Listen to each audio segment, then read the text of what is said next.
বাড়ি থেকে আমি মেহেন্দি নিয়ে আসছি। মেহেন্দি এটা আমি নখে দেব।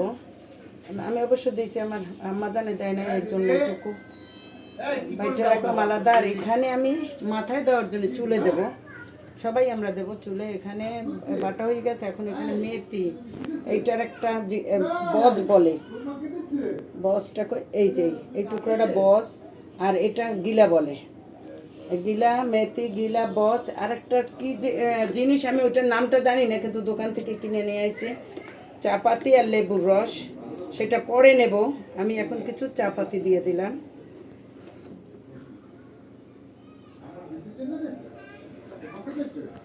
এটা বেটে নেব,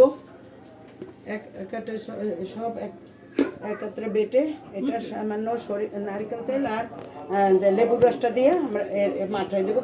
মাথায় যতক্ষণ রাখা যাবে ভালো। মেহেন্দির রস চুল ঝরে না, এটা ভালো উপকারী, কিন্তু দেওয়া হয় না সহজে বাইটে। আমার গাছে ও আছে, কিন্তু আমি এটা বাড়ি দিয়ে নিয়ে আসছি।